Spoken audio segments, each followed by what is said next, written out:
And now, the SleepHawk Worldwide Podcast. Here are your hosts, Brandon Staton and Tyler Hansbrough.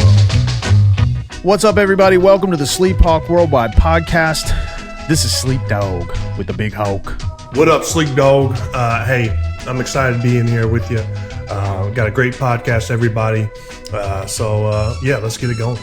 Yeah, guys, we got UNC football. Just listening today. Starts in 12 days. All right, so that's our road to damn what do you call it? Utopia. You're gonna take us to the house on the hill, baby. Yeah, something like that. Hopefully that's I-40 is what the first road is a victory down to Charlotte. We're going to talk about the opener against South Carolina, Bank of America Stadium, 7:30. We're ranked. They're not. We're real Carolina. They're not. We're going to beat their ass. They're not. We're going to get into all that, okay? We're going to figure out what's going on with Tez Walker because we're going to catch up with our boy Ross. And then we're going to jump into some NFL. We'll kind of recap a little of Hard Knocks maybe because that seems to be what everybody's watching. We're going to talk about Michael Orr, the blind side, and how he just blindsided everybody by telling us that shit wasn't real. Yep. And then speaking of blindside, seems like somebody's getting blindsided in the NBA because James Harden did not mince words about what he thinks about staying in Philadelphia. So that shit is over. So we'll get into a little of that. Like I said, good conversation with Ross. He's going to tell us what the hell's going on with football. A little cookie review mixed in too. Mm-hmm. So let's get started, man. Football's about to start. We got Drake May. AP poll came out since the last time we chatted. We are 21 on the AP preseason top 25. We talk about it all the time. Don't mean shit. Got to go out. Got to win. But we also talked last episode of the path that we got to take to be relevant. South Carolina, game one. Charlotte, big game. We've had that game before. We can't ever seem to win the big ones.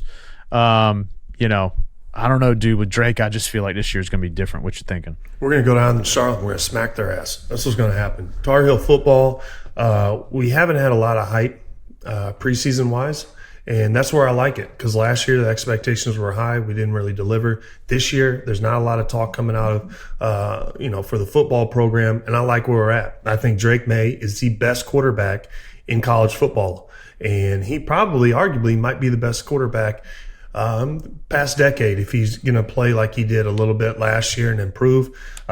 We better enjoy this year because I don't see Drake being around the next year. I think he's going to be easily a top three pick, if not for sure the number one pick. So I'm actually very excited about football, Sleep. It's one of the few times, and hopefully we get the Dez kid eligible so he can be a big part of it. But yeah, I think we're going to go down to Charlotte. We know it's Tez, but Tez, we're so used to Dez Bryant that I think it's just, I did that last week, and I've been trying to get that right every single time. But yeah, I'm with you. Carolina's turned into QBU, dude. We got old Sammy up there in Washington. He's QB1. Commanders look like they might actually, they're sort of like poor man's Tar Heels in the NFL. No, they are right? not. Do not say we are. No way. No, do not. They listen. The Commanders are going to suck this year. They suck every year. We're UNC football. Separate them because we can't really be. I do not want to be associated with those fans. Okay, listen. All right. I love Sam Howell. That is a fair point. I will say this: Sam Howell is QB1 on my fantasy team right now. So I'm expecting big things from Sam. And Sam, I need you because I want to talk a lot of smack in my fantasy league because there's a lot of people that have been running their mouth, and I won the damn thing last year, and I want to back it up again this year. So come on, Sam. Did you pick people on the mascot last year? Color of the uniforms? Actually, I had a great draft. I was sitting Justin Jefferson. Their colors are cute. I'll take him at wide receiver. Dude, I had such a good draft. I was even shocked. And I wasn't even sure people in my league were paying attention because it was a keeper league. I spent all my money. Travis Kelce, got him. Gosh, you guys do the auction draft. McCaffrey, got him. Wow. Hawkinson, got him. I was stealing these guys, and I was like, hey, guys, I have the best team. You guys want to compete? Well, hopefully we'll sleep. We got our draft coming up the day before the NFL season starts. Not here to talk about NFL. I'm with you. That's a bad look on my part by mentioning the Commanders in the same sentence as any team. Anything that you love or care about is a bad idea. But there's a new ownership. We got a new regime. We got they're already arguing about shit up there. But yeah, I'm happy to see Sam there. They got weapons on offense, so that'll be fun. But yeah, with Carolina, Drake May is. Look, we talked about this some. If you have a great quarterback, you have a chance to be a great team. Drake May is a generational quarterback. Like, you see it with Manziel, you see it with Vince Young, you see it with Matt Leinart, you see it with like these guys that don't necessarily have to be like, you know, Joe Montana to make a difference. And you know, it's, dude, he's good. God, he's good. He's good, but I also think he's one of those guys that's NFL good too. And the reason I say that is because, you know, you see these guys and, you know, the Manziel, I mean, he had like a significant, he wasn't that big. And he did a lot with his feet. He doesn't have the arm like Drake does. Yeah. And so that's why I'm so excited. I mean, honestly, I think of Justin Herbert. I also think of, like, I see some Tom Brady as far as tall, slender, frozen ropes right down the middle. I mean, it's going to be exciting. Yeah, so it's a great time to be a Carolina fan because it's the preseason, okay? And we got to go down there to South Carolina, guys, and we got to win this one, all right? We've played a lot of games against a lot of teams, and we never don't belong. We always lose those games by, you know, 5 or something, you know, something weird. So, you know, our defense, I think, is going to be the question mark until they prove otherwise. We should have one of the top offenses in the country. Offensive rankings is tough to decipher because you got some smaller schools mixed in with a lot of largers. But yeah, I mean, you got everything you got to want as a Carolina fan. You got a schedule that sets up well for you. And when by the time it gets real tough toward the end of the season, like, you should know who you are. And you know, it's Carolina, so you're going to be playing. You know, you're going to be playing some primetime games against some primetime teams at some primetime time. So, the biggest question is our boy Tez Walker, and so we caught up with the only guy that we know who knows what the hell is going on. Our boy, get the sauce from our boy Ross. We're going to hop over that segment and get him to tell us what the hell is going on and whether this dude's going to play or not. We got our guy back with us, Ross Martin. Okay, this dude, I said last episode mistakenly, first thing I said out of my mouth was this guy's everybody's favorite guy on Instagram. Not true. Everybody's favorite guy on Twitter is what I meant. This dude's been creating a shitstorm since day one on there. So thanks for joining us, Ross. We need you to help us figure out what the hell is going on with Tez Walker, because we're 12 days from football season, and I mean, it's straight panic mode if you're a Carolina fan. Is this guy going to play or is he not? Yeah, I appreciate you guys having me back on. You know, I've texted actually a couple sources before I hopped on here, trying to get a little feel for the temperature out there. It's kind of a wait and see situation right now. August 20th, we're recording on Sunday, so it's exactly a little less than 2 weeks from kickoff, and UNC is just waiting to hear back from the NCAA. Just to lay it out here for everybody, Tez Walker, 6'2", big-time wide receiver, transferred from Kent State to UNC. And the issue with his eligibility is that this is the second time he's transferred. So that's why his NCAA waiver got denied. So he actually went to East Tennessee State, or committed there, and then never enrolled because he had an ACL injury. He then committed to play at NC Central, which is kind of odd, over in Durham. And they did not play that season because of COVID. And then he transferred to Kent State and was really good there. He played 2 seasons there, was all MAC, was a star wide receiver, had some big plays against big-time teams. And then he wanted to come back home, play in North Carolina. They recruited him when he entered the transfer portal. And then he transfers to UNC in December and enrolls in January. And they thought he was going to be able to play. They did submit a waiver for him to play with the 2-time transfer rule. And then 2 weeks ago, early August, that waiver got denied. And he is, as of right now, being ruled ineligible. And the issue is that he's a 2-time transfer. He transferred from NC Central to Kent State, and then from Kent State to UNC. And the rule is that you can't transfer 2 times without being a grad transfer. Now, he is not a grad transfer. A lot of questions out there about other players who transfer twice. They're transferred because they're a grad transfer. So the 2-time transfer issue is the reason why the NCAA is not letting him play this season. And for some background, stud wide receiver. He's going to be Drake May's deep threat.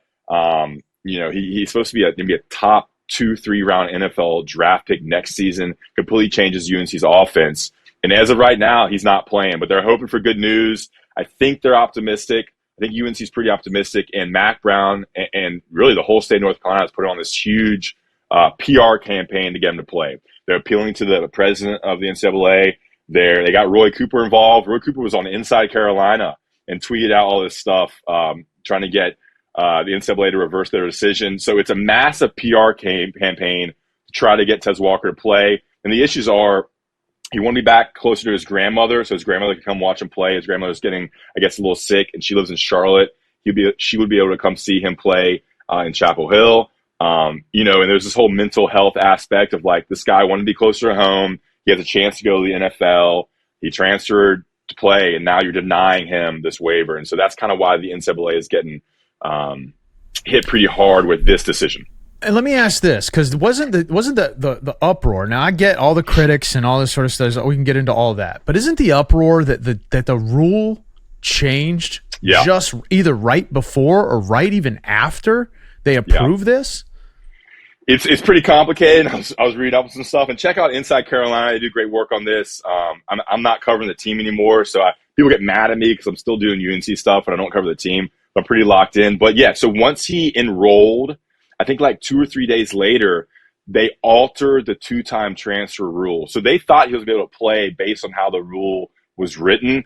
And then a new rule got passed like 2 or 3 days later in January that kind of switched up what it takes to be eligible as a 2-time transfer. It's pretty complicated. If you want to pull up some articles, you could definitely find out exactly what the rule is.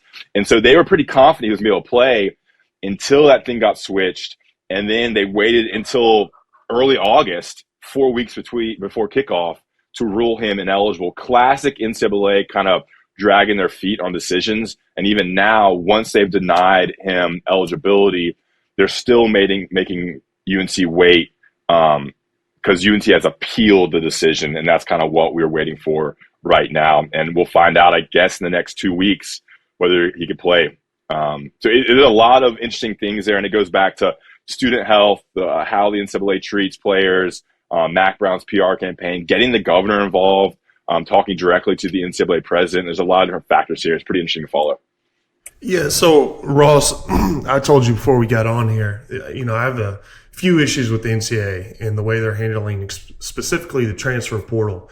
And in the new NIL kind of era in college sports, my first issue is, why does the NCAA wait when a kid transfers in January and tell them they're ineligible in August, a few weeks before the season? To me, that absolutely makes no sense. He leaves his school, comes to UNC to play football. Why would they wait until mid-August, right before the season, to tell him he's ineligible? It absolutely makes no sense. And to me, when I look at this, the rule was when he transferred, he could still play. And now if they change the rule after that, I don't think that should impact him. Why in the hell would the NCAA do this this late and right before the season in particular? Yeah, I mean, I guess the 2 or 3 days that they waited to where the thing got passed, like that, the timing is so odd, because I think when he enrolled and transferred and that whole process was done, the assumption was that given his circumstances, he would play. And they kind of moved the bar a little bit to change the wording that affects his situation in particular about the 2-time transfer rule. But the delaying part, that's just classic NCAA. I mean, that's just them being themselves. Like that's the issue here. And you have to look at each. I think the whole key thing here is you have to look at each individual situation individually. Like, everyone has different situations on why they transfer. They're pushing the grandmother being sick. That's why he transferred, as a big part of the reason why Tez Walker should play. His grandmother hasn't seen him play in person. She can't travel. So coming to North Carolina, they can drive her up, and that's the reason why he transferred. Another thing is, as his staff at Kent State all left, so there's a coaching change. There's a lot of factors that you think make sense on paper. But I think at the core, it's like the NCAA trying to be like, we have to enforce these rules. That is a rule, so we have to enforce it. But I think there's always special circumstances at play, and that's what UNC is trying to use in their PR campaign. Yeah, and well, the NCAA is just a poorly run institute right now. And I would say that the reason I say that is because a coach can take multiple jobs. He could take, if he wants to get promoted, go to a different school, he can do that. But now they're capping players. I've always said that they've put rules in place that they just don't need to have, and they make things much more complicated than it should be. To wait right before the season, to me, is unacceptable. And almost if I'm UNC, I'm looking at a lawsuit against the NCAA. I don't understand why you would wait right before the season and do that to this play, to this player. And I wonder if there's more players out there waiting to find out, if they're going to be eligible or not. They need to step it up and get these things. When a kid does transfer, when they do decide to transfer, they should tell them if they're going to be eligible or ineligible right there. Within a week or two, there should be a better process. Think about this. If he wasn't eligible and they let him know in January, could he have entered the NFL draft? Like you're creating a situation where he is going to lose money if he can't play. Because he was coming to Carolina to play under Drake May, and he was going to be an NFL draft pick, and his stock, you would think his stock would rise with a better quarterback on a higher profile team like UNC. So he was banking on that. And now you're costing a guy who's probably relying on this money and his well-being financially. You're limiting his chances to make money. And that should be, that should be illegal. If you're going to let him play, then let him play. But if you're on this your balancing act here where you don't know, it kind of creates a situation where you're affecting a guy's well-being and ability to make money. So that's another angle too. We watched Drake do what he does last year. I mean, he's a talent. He's going to be arguably the number one pick in next year's draft. And I don't understand why you wouldn't want to play with Drake. I just think that, it was a smart decision, but also this would set him up for a good position to get drafted. Like you said, life-changing, take care of his family, everything. So it's got to look at that situation as well. But, hopefully we have more targets than him. I mean, I think the perception that I have is our season is pretty much reliant on getting Tez Walker eligible or not. And I don't know. Me and Sleep, football is it's like a foreign language to us sometimes. And we don't know who we have, but apparently this guy is the real deal. But hopefully we have more targets if he's ineligible. And that's the thing it comes back to for me. Like, I think, college is weird, right? You can lose a star player on a college team and still do all right. Like, it's amazing where these kids just kind of come from out of the woodwork. Short of Drake May, I don't think anything it could guaranteed derail our season, although it's kind of you got a guy that's on that echelon at his position, and as fans, we want our opportunity to see this kid play and our team thrive, right? But more importantly, there's two things about this whole situation that really upset me. First and foremost is everybody going in on hey, if he wanted to be closer to his grandma and take care and blah, blah, blah, he can do that without playing football. Dude, shut the fuck up, man. These are kids trying to live out what they've busted their ass for their whole lives. You're trying to tell me that get off your high horse, and everybody knows where those things are coming from. I would like to think that if the shoe was on the other foot and this was happening at State or this was happening at Duke, and it was blatantly obvious that this is just a bad look on the NCAA, I'd be like, hey, yeah, I hope he doesn't get to play because he's on the other team and I don't like them, but it's wrong, right? And not that bullshit. But anyway, and that sort of segues into the second part I have, which is the NCAA's theoretical job is to protect the student athlete. Yeah. And this is you're blatantly looking at a situation that you can positively affect the outcome, and instead of doing that, you're doing the opposite, right? And you let all these kids transfer, all these coaches transfer. You make money, don't make money. You have no idea what they're doing, zero clue. So it's only a matter of time before the NCAA just spontaneously combusts from just stupidity. It's unbelievable how they can't make simple decisions and take effective measures to put systems in place that just make common sense. It's like the damn government running football. It's ridiculous, man. Yeah, it's like you have a situation to really help out a student athlete. He's going to transfer back home. He's going to play football and be happy and get a UNC degree. Sure, he could have stayed at Kent State and got a degree there, but this is coming back home. He's going to be happy. You're helping a person improve his life. which should be the goal of the educational and he's process, earned it, right? Too. That's the thing. Sorry. And he's a great talent, and he's taking advantage of his talents. He's going to, be a great athlete for UNC and for the state, and you're kind of denying that. This is a time when I think UNC fans should be very happy they have Mack Brown, because he is a PR wizard. He's the best politician in the state of North Carolina. So he called out the NCAA Mental Health Advisory Group. He's calling out Charlie Baker, who's the head of the NCAA president. He's gotten Roy Cooper involved. I mean, Mack is at the high levels of academia and NCAA stuff and big wigs. Mack is super connected. He's been doing this for 30, 40 years. And so this is a time when you have a head coach who, this is not some first-year head coach, 45 years old, trying to learn things. Mack has done this before in different types of scenarios. So they're trying everything. There's the quotes you're kind of reading from Mack. It's just it's just perfect. He's polite, but he's calling out people. He's getting the governor involved. The governor has a connection with Charlie Baker, because I think Charlie Baker was the governor of Massachusetts. So they have that connection there. So it's just this wide. It's kind of funny because it is football. It's just a thing that's meaningless in the whole scheme of life, but it is an individual, and it's an important situation that you fight for, the people of your state and people trying to better themselves. So it's another example of the NCAA and kind of how they affect the sport. To answer the Big Hawks question, I think what Tez Walker brings UNC is he makes maybe a good offense, a great offense. He takes it to that next kind of level of being a top 10, top 5 offense. Whereas I think the wide receivers at UNC without Tez Walker, they'd be kind of an average to above average group. There's not really a superstar yet that we know of. You have guys like Nate McCollum, who's good, maybe not great. You have a guy like Kobe Paysauer, who did really well against App State. He's average to above average. He's solid. You have Gavin Blackwell. You have J.J. Jones. Those guys I would consider average to above average wide receivers. But you add a guy like Tez Walker,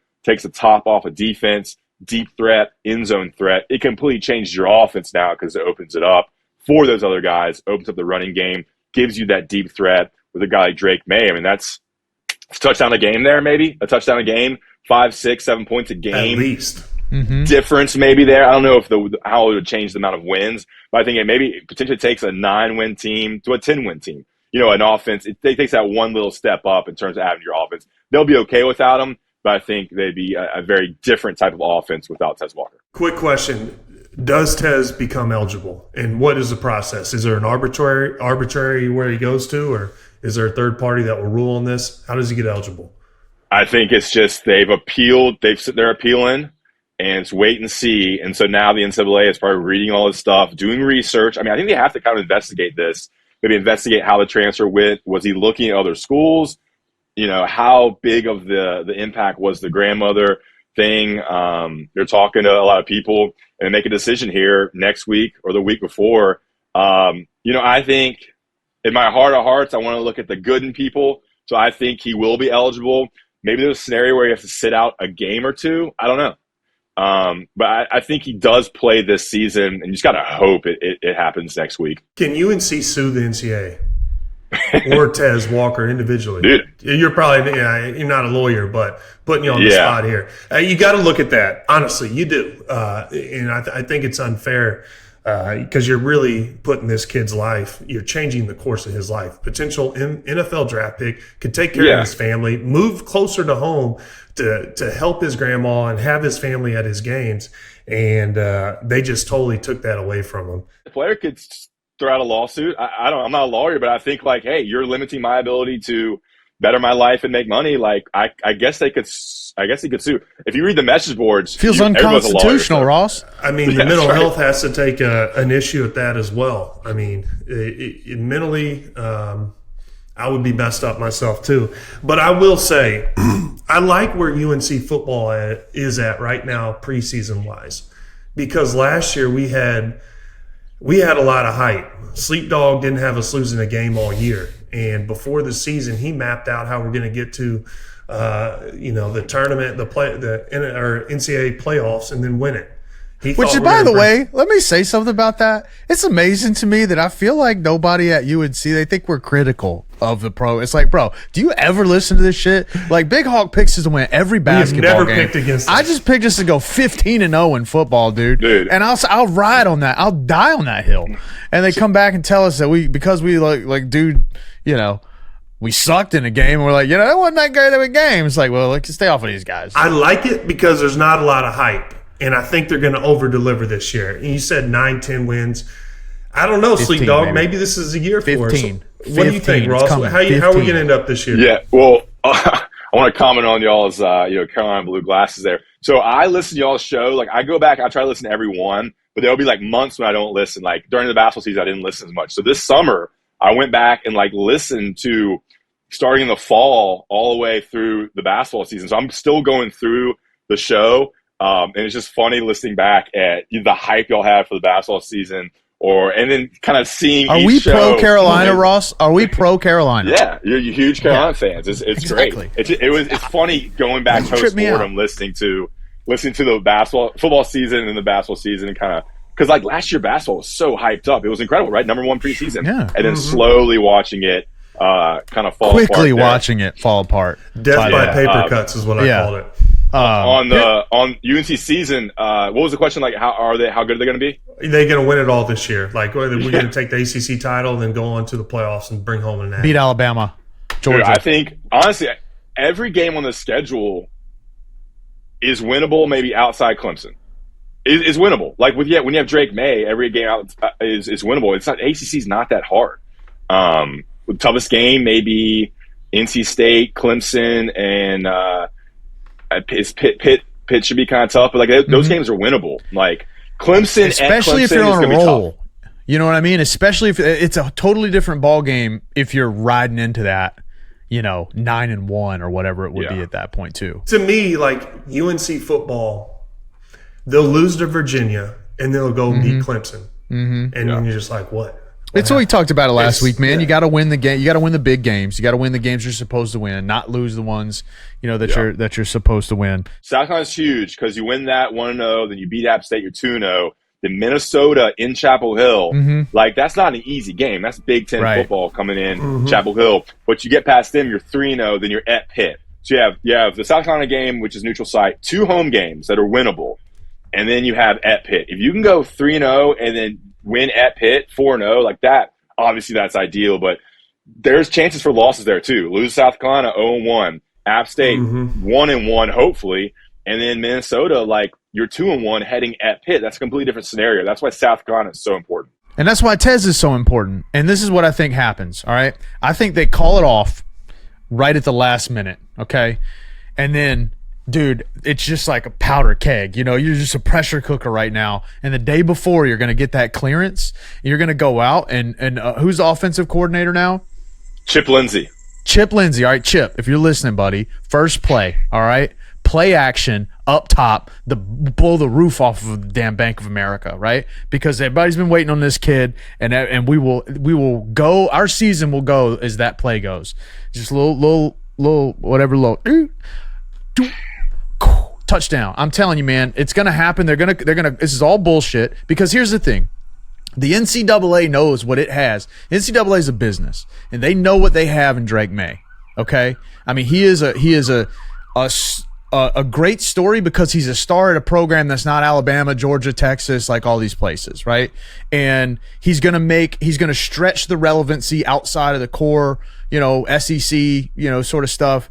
And it's very important for the ACC, for the NCAA, I think, for those players to emerge. And they've got one, just like gift wrapped, right? And so, look, take all the right and wrong out of it. And from a business perspective, it just makes sense. Like, if you're not going to help the kid and you're really just greedy, then you need the kid to put him on the field alongside like one of the best quarterbacks to come along in college football in a long time.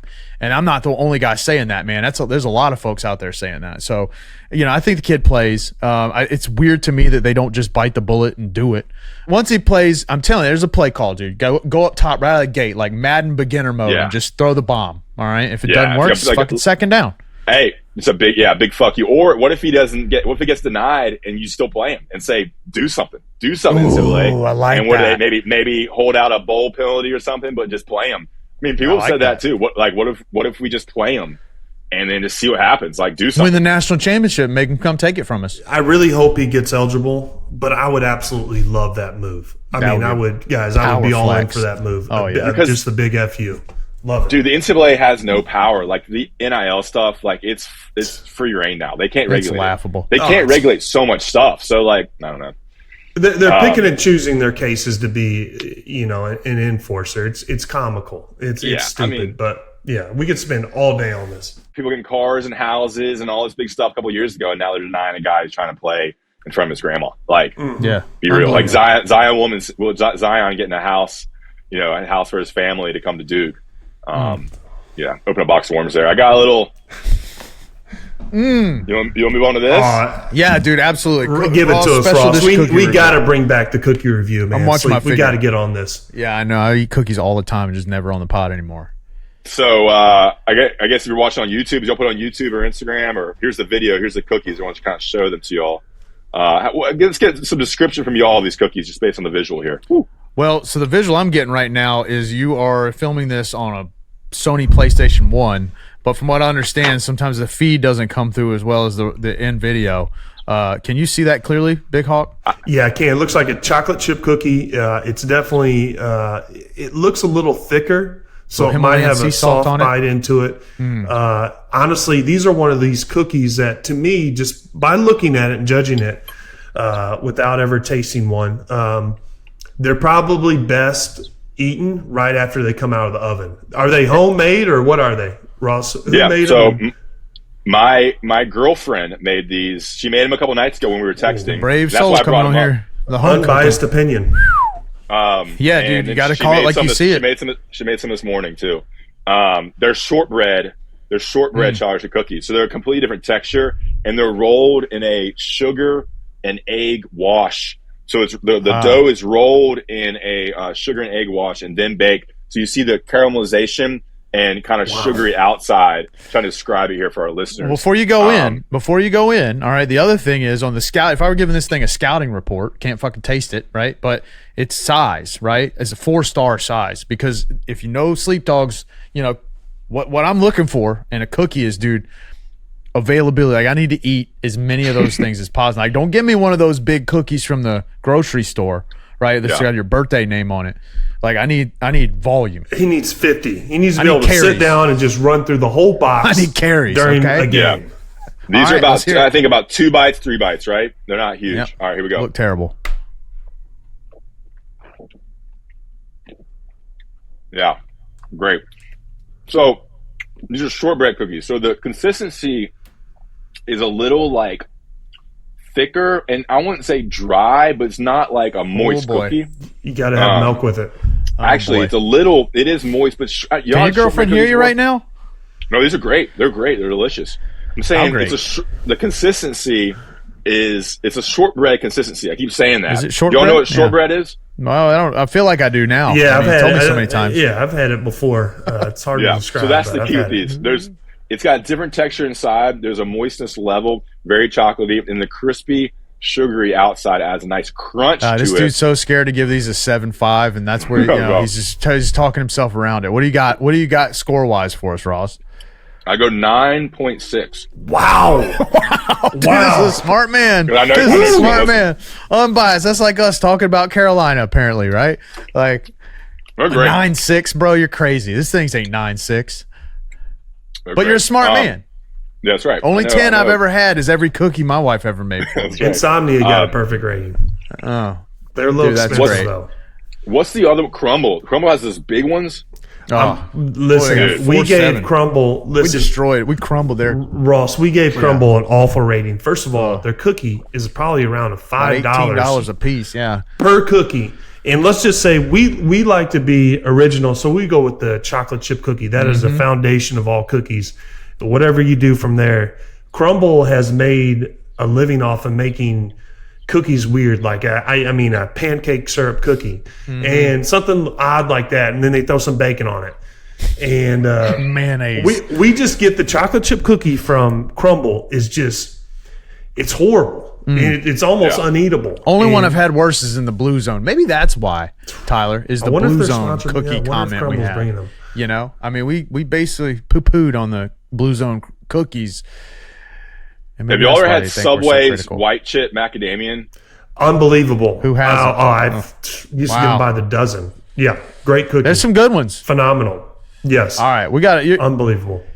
They're real soft too. Very soft. Oh, yeah. Boom. The nut making SHWW's mouthwater here. I mean, we got to get back on this, guys. We try to come. We sit here all the time and ask what the hell we're going to talk about, as if like we couldn't just do a cookie review and then that's probably all anybody wants to listen to us talk about anyway. So you want my Hansbrough story? I'll get out of here. Yeah, let's hear it. Tell us the story. Okay. All right. So Tyler, I was a year above you at UNC. So I was 04 to 08. Appreciate all the wins there. That was a fun time to be in school because I caught the 05 championship and then caught your 3 years. I just remember, so you know how first day before exams, the night before exams, everybody in the library, it would be like early December. Everybody's in the library studying. Oh yeah, the night before opening the exams. book for the first time all semester. Oh yeah, I was in there all the time. Yeah, dude. And you know how they had that group of people? It was like this arts fraternity that would streak through campus. Oh yeah. And so it's become a bigger thing now. So I've seen some stuff on social media, but like it's a big thing now. Now there's like hundreds of people running through campus. They start in Davis Library and they run down. They go in the undergraduate library. It used to not be like that. So our younger listeners are not going to get what it used to be. It used to be like 10, 15 people, and they wear masks, and they were in this arts fraternity. So I mean, all due respect, it was like a bunch of kind of artsy, fartsy little, kind of weirdos. And they'd start in the undergrad library in some room, and at around, I think, midnight or whenever, maybe 11 p.m. or whatever time on the night before the first exams day, they would strip down, have shoes on, and they have a mask on, they'd be butt naked, and they would do like a loop around the undergraduate library, go downstairs and exit, and like cops would try to like stop them, and everybody be out cheering, and they'd go to the Davis Library, whatever. And I remember studying in there, and everybody came out to watch them do it because we knew it was happening. And I look over, and they start running. Some dude was 6'9", but he had a mask on, and I didn't know exactly who he was. They start running and around, and everybody's cheering, and I look over, and Tyler Hansbrough is there, hooting and hollering, just clapping and cheering them on. And I was like, it's unbelievable because, like, Tyler Hansbrough was like the best player in all of basketball. And you look over, and he's just like us. Like, he's cheering on these kids and having the time of his life and laughing. And, like, you were so giddy to see these naked kids run through campus. Dude, it was great. I loved it. Yeah, and I met one of the streakers. Wow. And I thought it was, I remember that. Man, that was so funny. Those Where'd were you good meet times. him? How do you meet one? It was randomly came up in conversation, and he's like, I was one of those dudes. And I was just like laughing about it. But yeah, I mean, I remember it was, it happened every year. It was great. We used to talk about one time the police a security guard tried to stop the guys and like knock one guy down. And I was like, why are we trying to stop people from running? Yeah. I would not like to tackle a naked dude right now. Yeah, it was so bizarre. I would be like, hey, go ahead, have it. You're going to bizarre get all the way tired around, anyways. man. I know my ass would have done it. I would have had to have a stop and take some, I would have been winded. I would have had to stop, get some water, and then keep running. Had a Euro step him at the front exit. Yeah, we got all these kids getting dropped off at school, man, and drive through Chapel Hill right now. It's all these campuses is a nightmare. And little these parents know, man. They got about a one. How many kids go to Chapel? About 25,000 in the class now. Parents got about a 10 and 25,000 chance their kids will be stark naked running through the damn library in about 3 months. That's what college should be like, man. Street game, trying everything. Well, Ross, man, thank you very much for joining us and speaking some sense into us. We're going to stay on track with Tez and keep spouting off them tweets, dude. They keep us going. Appreciate it, Ross. We got to bump y'all's Twitter presence. Yeah, if you start seeing heat seekers coming out of SleepHawk Worldwide, then you'll know. We'll get back on that. Thanks for coming on. Thanks, Ross. All right, guys, appreciate it. See you, brother. See you. Great segment there with Ross. A guy's plugged into. He cares too much about Carolina. And he cares too much about like college football. I mean, this guy's in it. I mean, he knows people's names I ain't never heard of before, like the president of the NCAA. Like, who the hell knows who that is? Like, come on. We talked about him on the pod. Remember, he was a politician from Massachusetts. Yeah, okay. We talked all a lot right. of smack about, like, hey, the NCAA, there's a lot of things wrong with it. Now let's just bring politics into it. But Yeah, that's right. That's right. It's it good doesn't seem as smooth as it's, It's amazing to me how he keeps up with all the rules, and it's right, man. It's a shame what they're doing to him. So let's hope he gets back on the field for our sake, for his sake, and for the sake of doing the right thing. For Christ's sake, that's a lot of sakes. NFL, all right. NFL is like preseason is sort of underway, and like everybody's. We talked about Sam before the segment. Getting named QB1, that was a foregone conclusion. Everybody knew that. A lot of things shaking out. Starting to sort of evaluate what can you trust, what can't you trust. NFL, preseason for your fantasy team, that sort of thing. But I think the Hard Knocks situation has been the best in a while. Maybe that's because I feel like I maybe haven't been as in tune with it in a while, but you got Aaron Rodgers, dude, and it seems like he wants to be. It's almost like he wanted to do it. So I know you said you saw the first episode. I saw almost all the second episode. It comes out every Tuesday, so the third episode will be tomorrow as you're listening to this pod, right on time, like the day it comes out, like you should be. And it's really interesting because you're starting to get into, Rodgers got pissed at a couple guys last practice because he didn't think they were doing it right, but like you can really see and appreciate him as a leader, as like a Hall of Famer. And I think, I don't know, what I'm taking out of it so far is that, like, I mean, maybe he's playing to it, but I just feel like he's a hell of a lot cooler than people make him sound in the media. It's like you either love or you hate Aaron Rodgers, and I just feel like every time I watch this thing, it's like, dude, I would want to hang out with this guy. Like, dude, what's wrong with him? We've got a lot of friends, and they're pretty weird, and that's what makes them so interesting. Yeah. And I think Aaron Rodgers, he'd be one of my boys. I would like to kick it with him too. Seems like, he adds a lot of comedy, and he's down for a little bit of drama. But I will tell you this, he knows when those cameras are on, Sleep Dog. Oh, yeah. And so does everyone else. He's honestly, Aaron Rodgers has been one of my favorite players to watch ever since he's been, in the NFL. I think he's amazing. I've always appreciated his talent, but as far as a person, he's taken some PR hits. The whole I was immunized thing. That would be something that me and my boys would always joke about with somebody if they're one of our friends. How you say things to friends, that you just like. Honest comedy and direct, like you make a joke about the most sensitive thing possible and you laugh about it. Stuff like that, man. I thought it was funny, but I do like Aaron Rodgers. I do think he has a pretty good sense of humor, and I do think that he says things that tiptoe the line just for effect, and I love that. I love that type of comedy. Dude, we had so this isn't really a spoiler alert, or if it is, it's like, sorry, dude, you should have watched it already. But they bring in an illusionist in the second episode.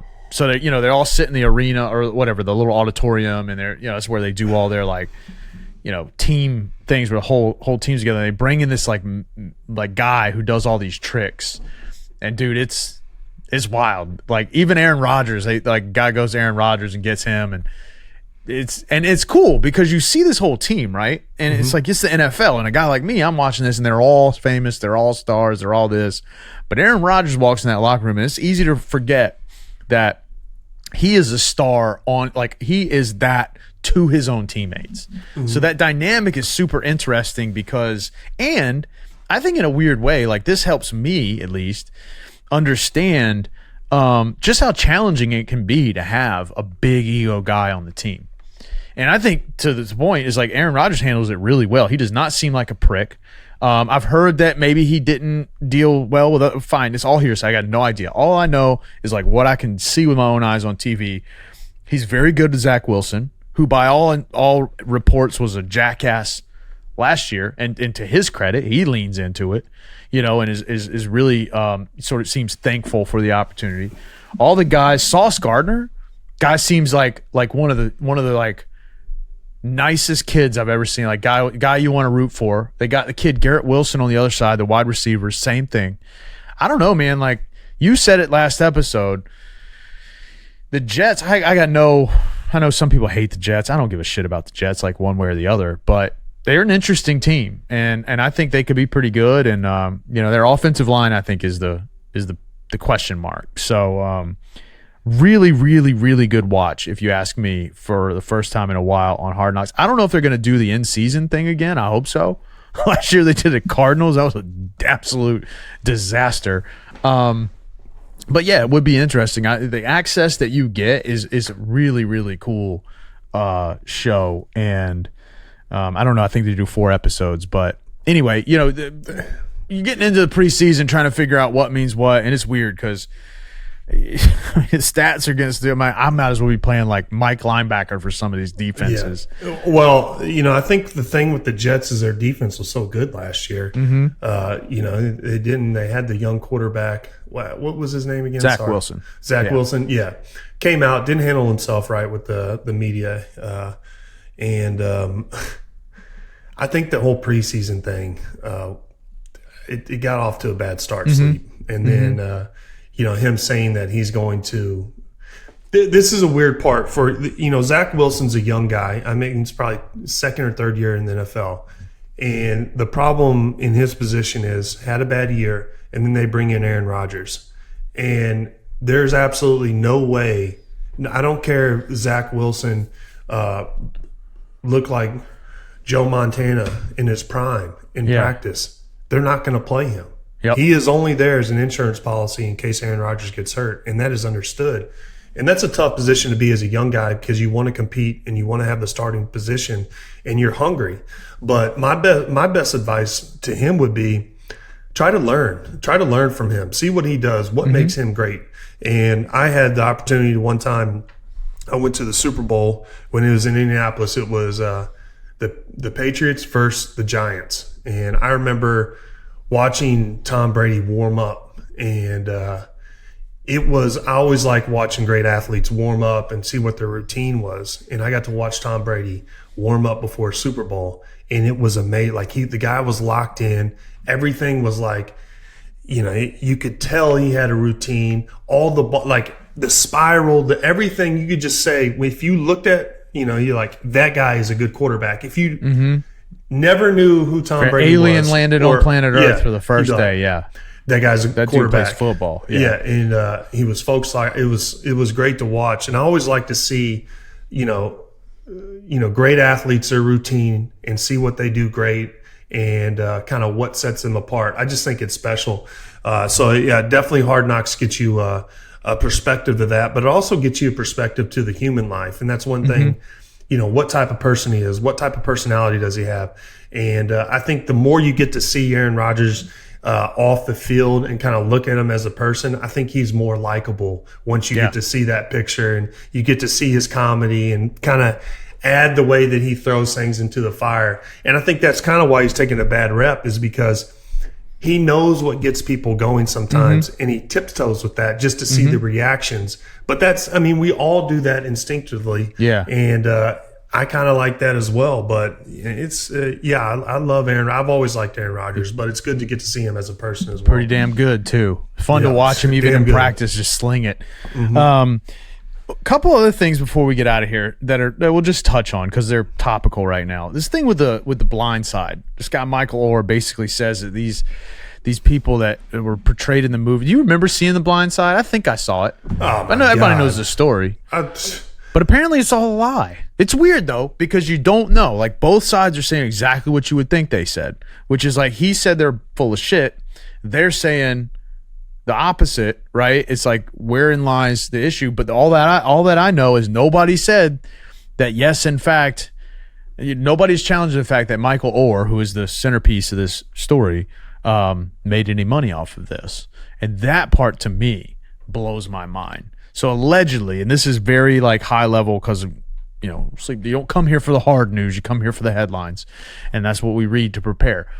Basically, I guess they he said they sort of duped him into signing something that signed away his rights, and then they basically kind of had this planned all along, which is also a little bit of a stretch to believe. But basically, they in some way were nefarious in their getting him to sign everything over to them so they could make this movie, and then squeezed him out. The dude made $0 off of The Blind Side. Like, for what is time, I mean, they grossed like $300 million, and dude didn't get anything out of it. I remember when it came out, I mean, it was a classic sob story. I mean, It was almost like the writers embellished the story to get this, to provoke a certain reaction from people. And, I would be pissed too if somebody did a movie about my life and I had to go through all that. And it turns out it wasn't necessarily true, and some people financially benefited off of it extremely well. I would be pretty pissed as well. And also, you got to walk around with everyone, kind of feeling sad for what you went through when actually it's a lie. Because I remember that. My mom was shook up over it. She cried cried watching it. I almost cried, Sleep. And it turns out it was all false. What in the Notebook, though? Old Yeller. You ever watch Old Yeller, guys? Yeah. Bring them. Buckle up, man. The Old Yeller is... Let me know about some Kleenex stock. Oh, man. Old Yeller's a tough one. Click was a tough one for me. And I know a lot of people laugh at that. Adam Sandler and Click was amazing. I went and watched it with all my boys. We all shed some tears in that one. Wow. Great. It's a great movie. Crying with the boys. I hadn't done that in a while. Well, that could be a good segment, man. I feel like that's, we could really turn the page just because, everybody's Saturdays with the boys and the Nooners or whatever the hell they're called and this, that, and the other. It's like, shit, never mind. I could go a lot of wet Wednesdays with the boys. You get a little sing. You get touch the emotion side. Little Marley and me, man. You can't hold it in for that. After we were my dog died 2 months ago, and man, I was a mess. You want to talk about just a disaster? But once we started turning the corner, in life, you see the sunshine again. I looked at Mary one day and I was like, "Hey, should we just do it?" She's like, "What are you talking about?" I was like, "Should we just flip on Marley and me and just see if we can, how far we can make it?" She, absolutely not. We weren't watching that. But yeah, there's some good ones out there. I don't really remember The Blind Side that much. Everybody knows the damn story. But yeah, I'm so glad you didn't watch Old Yeller. Oh, Old Yeller, dude. I've seen that one, man. I'm telling you, Milo and Otis is even one too, where they get lost. And dude, we just bought another dog yesterday. Did you really? We sure did. A chocolate lab. No, it's a rescue. Nah, it's a Sleep. Let me tell you right now, it is from the breeder. No matter what you guys. Hey, listen, I had an English bulldog and Bojangles. Love the damn dog. And people would where'd you? And eventually, I just started telling people she's a rescue. And she's a rescue. People look at you messed up. People, when you tell them it's a rescue, they're like, "Oh," and they start petting the dog. They play with it. Hell, I thought they're gonna start feeding Bojangles. I was like, "Yeah, it's a rescue. She makes her walks around 8 a.m. You want to come over and walk her for me?" But if you tell her she's from a breeder, they're like, "Oh, okay. Oh, you asshole. Nice dog, you cute son dog. of a bitch. Like, what do you want me to do? Like, the dogs are alive, And then I just told him, Sleep, I was just like, "Yeah, she's a rescue." And I felt like I was going to get a window at the Catholic Church based off people's reaction. So, it was real interesting. We got a chocolate lab female. She's 10 weeks old. I got no idea what to name her. And we've thought of every damn thing. She's female. And, dude, it's like really hard because now we've had her for not even almost 24 hours as of right this second. And it's very hard to start training the dog when it doesn't have a name. I'm just like, hey, call her Hershey. Hey, we thought of that. It's a little, we thought of it all, dude. I mean, we've gone through the gamut. And I just can't seem to land on something. She's gonna be big too. She's gonna be bigger than Finley.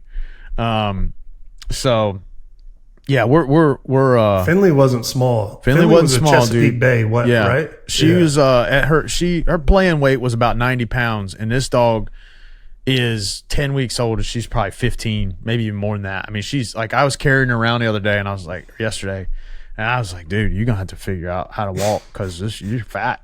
So anyway, we're right back in it. So we kind of, it was one of those things. I knew it was coming because I just I don't know, I just loved my dog so much, and then it was like you kind of wonder, like, would she be mad at me for getting another dog? And I don't think she would. I just couldn't live without one.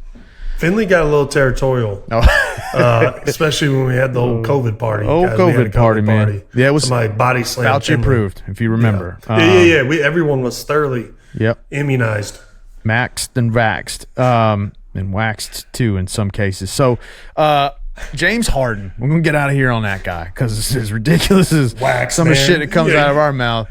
Like, what is that guy thinking? He's pissed off. I would be pissed off too. And yeah, actually, let me back up a second because that question came out as if I was critical of him. And actually, I'm not. I think that is, I like, for whatever you think about James Harden and whatever you think about the diva persona of some of these guys, dude, that takes balls to come out and just like flat out, like, I do not like this guy. He is not, and it's almost like, dude, you can't be lying about that. You got to be nuts if you feel like, I mean, if you would say something like that isn't rooted in some truth.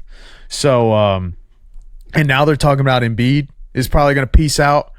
Poor Tyrese Maxey. I mean, he's a great young player, and they're going to have to rebuild the whole team around him. They ain't going to be good for 10 years. He's going to get paid. He'll be there for years. Yep.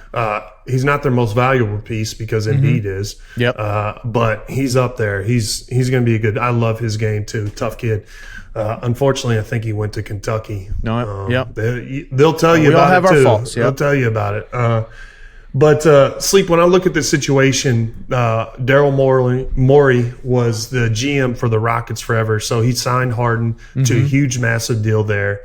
And then Harden he leaves the Rockets, I don't know, however he ends up. He's the GM of the 76ers right now, Daryl Morey. And he's a big reason why James Harden was traded from Brooklyn to the 76ers. And the problem is that I think Harden took a huge financial discount on his last contract. And it was kind of understood that, hey, we'll get some pieces. You just take a little financial hit here. We'll make up for it later on. And I think if I'm guessing and speculating, I think there's an issue with the contract right now not being constructed to help make up for those financial discounts that he gave to the 76ers for him to come on board. And that would be my guess. Also, PR-wise, he's taken a lot of the blame for True. some of their disappointments this year. He has been kind of hot and cold. I don't remember, I think they won the first game against the Celtics, and Harden had an unbelievable game. Embiid was out. Embiid comes back. He doesn't play as well. But James Harden, a lot of heat, yeah. He can hoop. He can hoop. And I do think James could get, just looking at it, I think he can get in a little better shape. And I think he's not a guy, I think he hasn't taken as good of care of his body as he could have. I think he kind of enjoys the nightlife a little bit. And I think that I love James Harden, guys. I want to say this before, I'm a little critical. There's nobody that makes the game look easier, maybe KD, but James Harden has a way of, he has a smoothness to his game of making hard plays look very simple. And he is very athletic, great footwork, but he does enjoy the nightlife, and he hasn't taken care of his body like he should. And so you're starting to see a decline in his athleticism. And he's on the clock. He's not getting younger. I think he is a little bit older now. So he came out in your draft class, right? Yeah, he did. He was not sure if he went third. I think he went third. Yeah, it was. I think. I can't remember. No, it was Blake, Hasheem Thabit, and then James. But yeah, I mean, he's on the clock for sure. So I'm not sure how many more years he has to make a huge impact in the NBA. So he's got to take advantage of it. Just really shuffles the whole dynamic of the NBA. And guys, NBA starts in less than 2 months. So, I mean, it's like you now have Lillard, who still hasn't been dealt to Miami. You now have Harden, and theoretically you're going to have Embiid, who is like the MVP. You're going to have the MVP get traded. It's wild. Djokovic should have been the MVP, by the way. Again, I want to put that on record. But fair. Embiid, they bitched and moaned his way into the MVP. Yeah, he's good. Both are big men, by the way. And people are critical that the NBA is a dying breed. But no, both of the two best players in the NBA right now are bigs. Yeah. I mean, you could really shuffle up a lot of stuff, dude, because, I mean, hell, I guess at a certain point, Maxey might even be good enough at this point to if he wants out to get out, and no, there's no way. And the reason I say that is because they're on a rookie deal right now, and it doesn't hit the cap. They would fire all the coaching staff, get rid of the GMs before they get rid of Maxey. Yeah. I will tell you that right Well, now. and I agree. I agree from the team perspective, but players can be a headache. I mean, they can make it difficult. No way. Kuminga said, "Play me or I won't out," and they basically told him they would. Bob Meyer, ESPN role, by the way, that was interesting. I thought he might have gone somewhere else. Guys, all right, you don't give a shit about the NBA, I understand, but if you give a shit about us, please buy a T-shirt. I feel like I'm at a damn high school trying to pump T-shirts. We put a poll up, say, hey, if we make a T-shirt, will you guys buy one? Everybody said, yeah. Guess how many T-shirts we sold? Not all of them. So we'll put the link on our Instagram page again. I realize it probably is like tree falling in the woods. Probably most of y'all don't even know we have a T-shirt, but you go to our website, you can buy one, and we'll ship it to you. SleepHawk Worldwide, Carolina Blue, wear it to the game, represent SleepHawk Nation. I don't know, just get one, man. It's cool. It's cool as shit. We ain't got the hats yet, but old Big Dan over there at Tap Tees, shout out, hooked us up with a few lids, so we might have some of those coming in the future, depending on how our merch sales end up. But you got anything else, Big Hawk? Stay safe. Stay safe.